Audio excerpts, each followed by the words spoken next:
USPS ignored my complaints until I was featured in the news. It started on a Tuesday in October. I remember because I had been waiting for that package for weeks. A limited edition camera lens that would finally complete my equipment setup for an upcoming photography gig. The tracking information said, "Delivered." But there was nothing in my mailbox, nothing on my porch, nothing at my apartment complex's office. At first, I thought maybe there was just a delay in the system. Sometimes packages get marked as delivered before they actually arrive. But by the next day, with still no sign of my package, I started to worry. I called the local USPS office in Portland.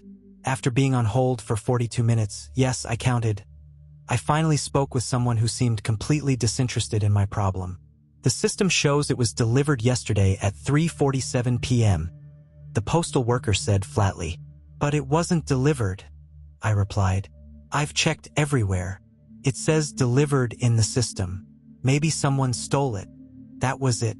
No offer to investigate, no apology, no explanation of what might have happened or what I could do next. Just a suggestion that theft might be the culprit, washing their hands of responsibility. I wasn't ready to accept that answer. This wasn't just any package. The lens had cost me over $1,200, and I had saved for months to afford it. I needed it for a wedding I was shooting in 3 weeks, a job that would pay me enough to cover next month's rent. The next day, I went to the post office in person. The line stretched almost to the door, and I waited for an hour and 20 minutes before reaching the counter. I explained my situation to a different postal worker, who seemed slightly more sympathetic but ultimately gave me the same answer. If it says delivered in the system, then it was delivered. You can file a missing mail search request, but there's not much else we can do. I filed the request and left feeling defeated.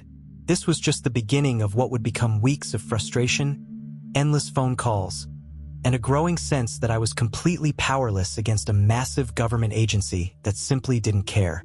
Over the next 2 weeks, I became intimately familiar with the USPS complaint system, a labyrinth of automated phone menus, online forms that led nowhere, and customer service representatives who seemed trained to deflect rather than resolve problems.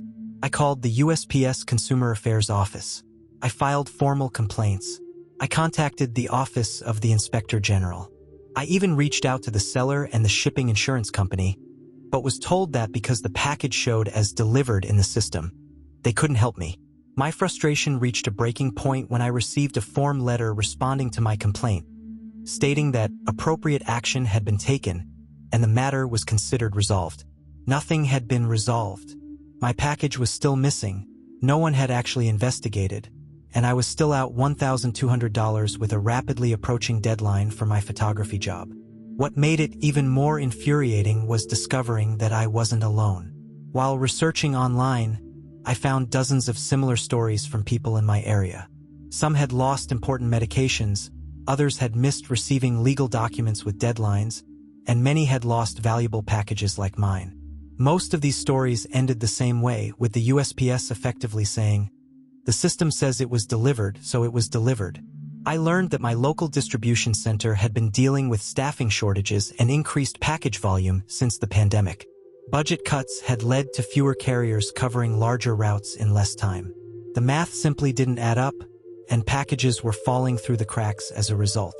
By this point, I had already rented a lens for the upcoming wedding, eating further into my tight budget. But it wasn't just about the money anymore.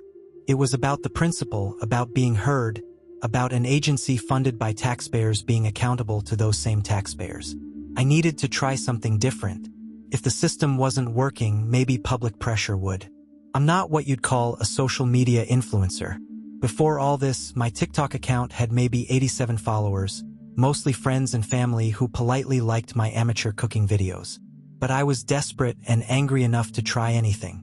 I spent an evening planning what I wanted to say, gathering screenshots of all my correspondence with USPS, and creating a timeline of events.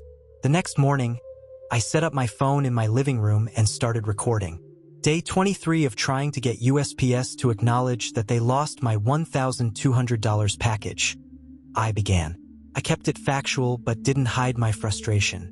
I walked viewers through the entire ordeal, the contradictory responses, the dismissive attitudes, the form letters, and the dead ends. I ended by asking if anyone had advice or similar experiences. I posted the video before heading to my part-time job at the coffee shop, not expecting much. When I checked my phone during my break 4 hours later, the video had over 30,000 views. By the time I got home that evening, it had reached 175,000. The comments section was flooded with people sharing their own USPS horror stories, offering advice, and expressing outrage on my behalf. Some commenters suggested I contact local news stations.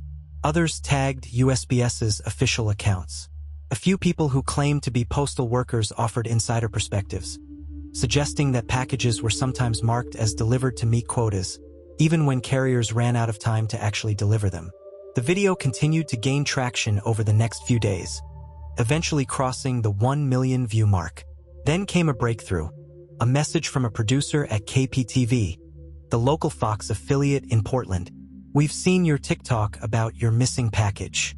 Would you be willing to talk to us for a story we're doing on issues at the Portland Distribution Center?" I agreed immediately. 2 days later, a reporter and cameraman were sitting in my living room as I recounted my experience once more. The story aired on the evening news the following night, featuring not just my case but 2 others from the area, along with statistics on USPS complaint increases in Oregon. The response was immediate. Within hours of the news segment airing, I received a call from someone identifying themselves as the district manager for USPS in Portland. Suddenly, my case was a priority. The morning after the news segment aired, a postal inspector showed up at my door. He was professional and apologetic, a stark contrast to the indifference I'd encountered previously. He took detailed notes and assured me that they were taking my case seriously. "We've pulled GPS data from the carrier's scanner on the day of the supposed delivery," he explained.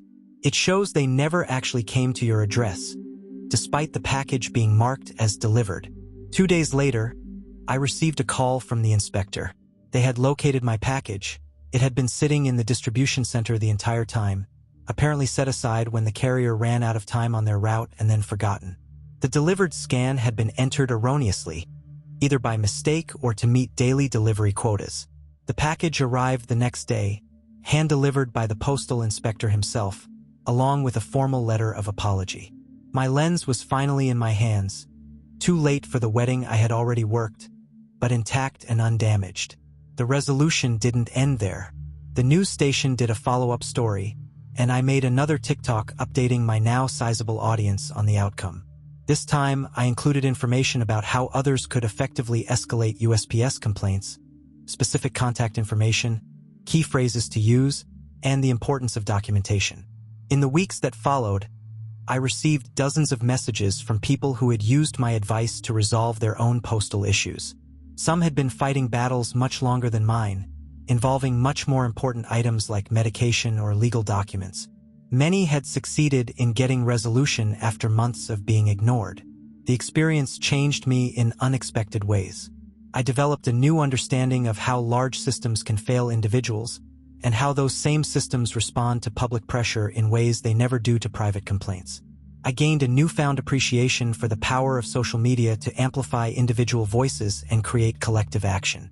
I still use USPS. Sometimes there's simply no alternative.